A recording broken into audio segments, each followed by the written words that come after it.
The famous doomsday clock shows 100 seconds before the apocalypse, and it won't happen because of some higher power, but upon the initiative of a human being. We've never come so close to the edge of the abyss, nuclear war.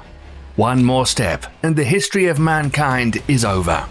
And unfortunately, current world problems, personal ambitions of some politicians, and a lack of desire to seek compromises between governments can make this last fatal step real. And then, the Earth will face the Third World Nuclear War, in which there will be no winners. Imagine that someone pressed the red button and nuclear missiles got in the air. We will show you that humanity would stand no chance.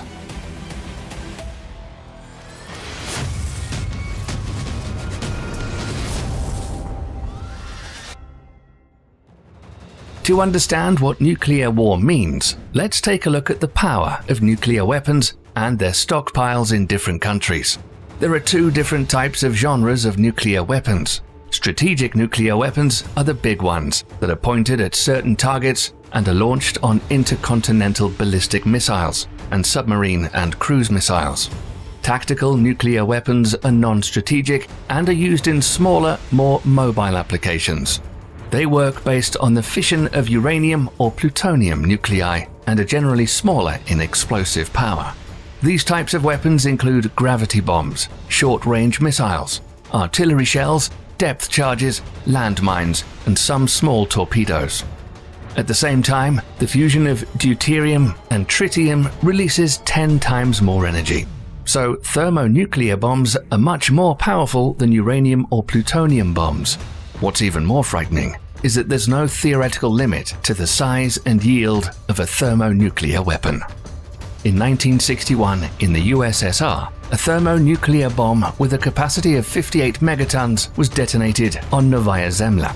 The power of the explosion was equivalent to the explosion of 58 million tons of trinitrotoluene, or TNT. Imagine 580,000 cargo rail cars filled with TNT, all blown up simultaneously. And initially, it had to be a 100 megaton bomb. But even 58 megatons is still 10 times more powerful than all the weapons, including bombs and mines, used during World War II. So what amounts of such a deadly weapon does humanity have at the moment? More than enough. The nuclear club is a term used for the group of nations who possess thermonuclear weapons, and the leaders of this club are Russia and the United States. About 90% of all nuclear warheads are owned by these two countries. Russia has 5,977 nuclear warheads, and the US owns a total of 5,428 warheads in its military stockpiles. You can see the distribution of deadly weapons among other countries on the screen. For humanity, the situation doesn't look good. All countries that have nuclear weapons either increase their supply or leave it as it is. The only exception is the United States, and the figures only show the number of nuclear warheads intended for use atop strategic carriers with a range of several thousand kilometers. But there are also tactical nuclear munitions of small power, the TNT equivalent of which doesn't exceed a few kilotons and is often less than 1 kiloton. But this is still a lot. By modern standards, the atomic bomb that was dropped on Hiroshima and destroyed the city can be considered a tactical nuclear weapon. Its power was no more than 15 kilotons. To compare, the Russian SS-18 Satan intercontinental ballistic missile has 10 thermonuclear warheads on board, each with a capacity of 800 kilotons. So one such warhead is 53 times more destructive than that dropped on Hiroshima. This means that one Russian missile is 530 times more deadly than the first atomic bomb. The Russians have 46 such missiles as of 2022. Besides, Russia has already developed and tested the new RS-28 Sarmat missile that will replace the Satan, and it has to be even more effective. Aside from this, they also have Topol and Yars missiles. A total of 320 missiles are located in mines or on land vehicles. Plus, there are 176 missiles on Russian nuclear submarines of the Bore, Delphin, Akula, and Kalmar classes. But that's not all. Russia has 68 strategic bombers, the Tu-95 Bear, and the Tu-160, also known as the White Swan, which all carry a total of 580 nuclear cruise missiles. Hopefully it doesn't turn out to be a black swan for humanity. The United States has just about the same deadly arsenal, and now imagine that all this will be used against humanity. So how can a nuclear war begin, and how will it happen?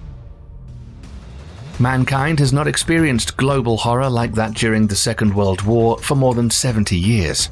Most of those who remembered the bombings and the fear that filled a person when everything around collapsed and burned aren't here anymore. These were times when there was no hope for even the slightest bit of medical care, and when people had to starve for weeks, months, or even years. And to keep warm, they had to burn their furniture and books. Modern people have only seen a nuclear war in computer games. Unfortunately, even some politicians don't understand all possible consequences, and this only increases the risk of nuclear conflict. This is also facilitated by the modern missile defense systems that the leading nuclear powers have.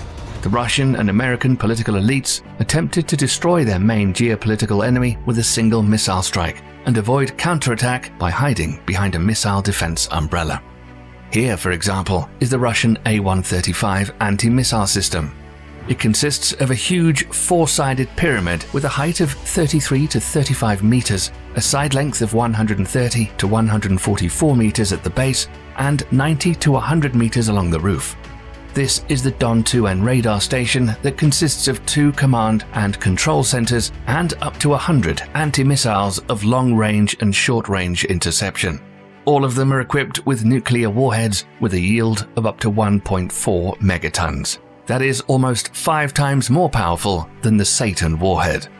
The United States has a similar system that consists of several components. First of all, this is the ground-based mid-course defense system designed to intercept ballistic missiles with 44 anti-missiles.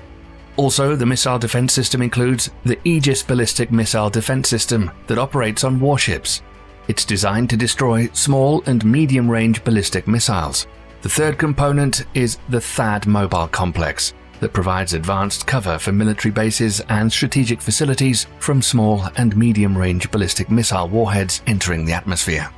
The capabilities of the complex don't allow it to hit targets in outer space, though.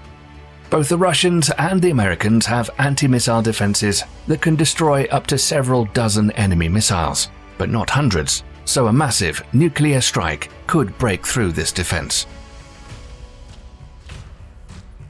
Computer simulations show that if Russia detonates even 300 of its strategic warheads over the US metropolitan areas, there'll be about 78 million fatalities in the first half hour. In addition, the entire economic infrastructure of the country will be destroyed. The electricity grid, the internet, the food distribution system, the transport network, and the healthcare system. Everything necessary to sustain normal life will disappear. And within a few months after the attack, the vast majority of the US population will fall victim to starvation, radiation sickness, and epidemic diseases. The US attack on Russia has similar consequences, and if NATO is involved, the same fate would await most of Canada and Europe. Let's take a look in more detail at the consequences of a strike on New York with just one Russian thermonuclear warhead that has a yield of 800 kilotons. Remember, the Russian Satan has 10 of them. Let's say the epicenter of the explosion was in Manhattan, in the center of Times Square. During the first second, a fireball with a radius of 1.15 kilometers will cover an area of 4.15 kilometers squared. Everything inside the fireball will instantly evaporate. And by looking at this photo taken in Hiroshima, you can see what would happen to people. This isn't a drawing. It's a photo of all that's left of an old man with a cane. The nuclear blast from the Hiroshima bomb was so powerful that objects and people in its path left behind black shadows. The intense heat and light bleached the concrete around the shadow, but people who would find themselves in this fiery circle would be still lucky. They would perish without feeling any pain. It would happen faster than electrical signals travel through the nerves to the brain. Following the light wave, there'll be a supersonic shock wave. Within a radius of 2.02 kilometers or an area of 12.8 kilometers squared, the overpressure will be 20 pounds per square inch. Under such pressure, heavy concrete buildings are seriously damaged or destroyed, and the mortality rate is nearly 100%. In a radius of 4.71 kilometers or an area of 69.6 kilometers squared, the overpressure will be 5 pounds per square inch. This pressure is enough to collapse most buildings. The height of the layer of debris will reach 10 meters, burying tens of thousands of unfortunate people under it. So, passing away immediately will be huge luck. There'll be fires in many places too. Then people within a radius of 9.7 kilometers or an area of 296 kilometers squared will receive burns of the 3rd degree from thermal radiation. In a radius of 10.9 kilometers, an area of 375 kilometers squared, damage to the lungs from overpressure will occur. And let's not forget about the invisible and silent killer, radiation. Within a radius of 2.43 kilometers, an area of 18.6 square kilometers, the dose of ionizing radiation will be at least 500 rem. Such a dose is fatal within 1 month in 50% of people, and 15% of survivors will eventually pass away from cancer. The total estimated number of fatalities in New York will be almost 1.8 million people, and the number of those with burns, injured, and heavily irradiated would reach over 2.8 million people. However, Satan may not have 10 warheads of 800 kilotons each, but one super thermonuclear warhead with a capacity of 25 megatons. If this thing explodes over New York, almost 5 million people will be gone. The fireball will have a diameter of almost 10 kilometers. This will also create a zone of continuous destruction with a pressure of more than 5 pounds per square inch and a diameter of 27 kilometers. The diameter of the thermal lesion, burns of the 3rd degree and above, would be 82 kilometers. But again, this is what would happen in case of a single strike. If the Russians decide to launch all their nuclear missiles, then the United States will cease to exist, and the same would happen to Russia. But what about the other regions that wouldn't be affected by a direct nuclear attack? Would life be possible there? First, background radiation will significantly increase due to the explosions of thousands of thermonuclear warheads. Nuclear power plants will make a big contribution too.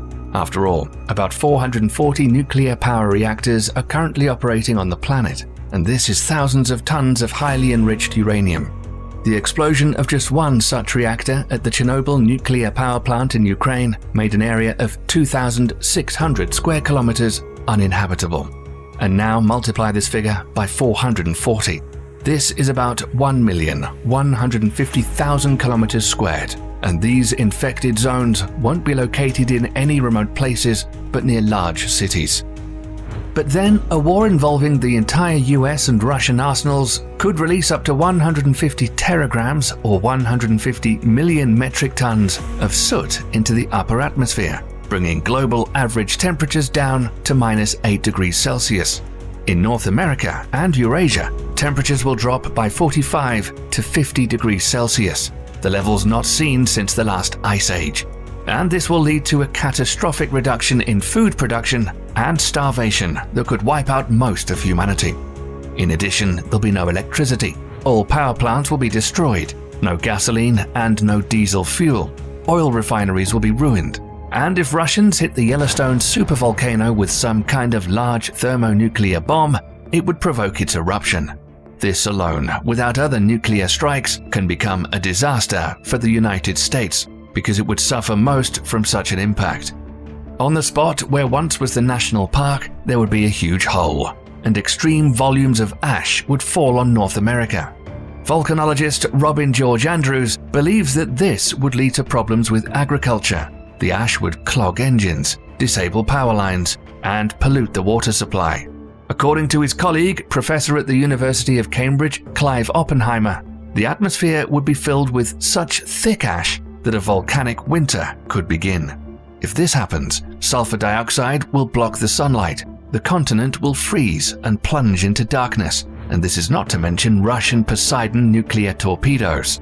In case of a nuclear war, these will be sent to the west and east coasts of the United States and, when exploded, form a tsunami that would hit the country's coastal infrastructure. Also, some nuclear strikes would be aimed at industrial, scientific, and administrative centers. Almost the entire industrial and scientific potential would be destroyed. In other words, survivors would find themselves in the Middle Ages. And even people lucky enough to survive would be plagued by diseases caused by high radiation background levels. As a result, barely any healthy offspring will be born.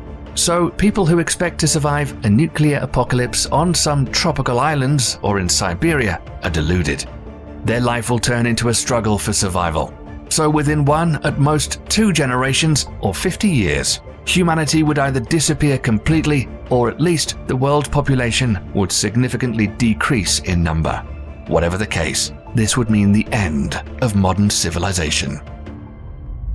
The only chance of survival and long life would be given to those who started the nuclear horror, the political leaders of Russia, the United States, and some other countries. They've already prepared special bunkers located hundreds of meters underground with everything necessary for life.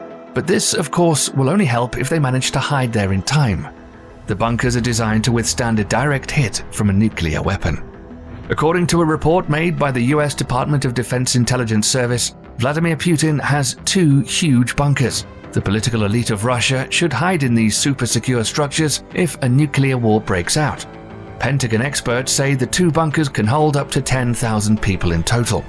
One of these huge bunkers, at a depth of 300 meters, is located under the Kremlin, and another one isn't far from Lomonosov Moscow State University.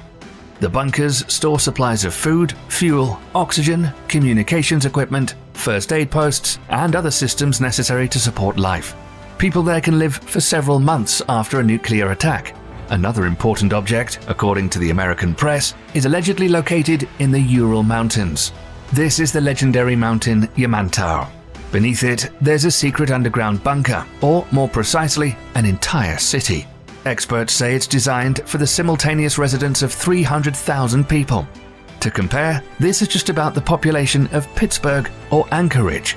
In this underground complex, which is divided into so-called houses, all the necessary infrastructure has been created, communications have been connected, and life support systems have been established. It has all the conditions for people to stay in this underground city for at least 6 months without coming out to the surface. A similar infrastructure exists in the United States, but just on a smaller scale. So would this handful of people be able to revive humanity? Of course not. Almost all the knowledge gained by people throughout thousands of years of history will sink into oblivion. Nuclear war means the end of the current human history. Humanity will either perish within 1 or 2 generations, or be thrown back centuries. There will be no winners in a nuclear war. We must clearly understand this and realize that we've come too close to the edge of the abyss. What do you think about this? Can we prevent taking this last fatal step? Tell us your thoughts in the comments, and don't forget to subscribe to our channel so you don't miss out on other videos about the most important problems that humanity needs to solve.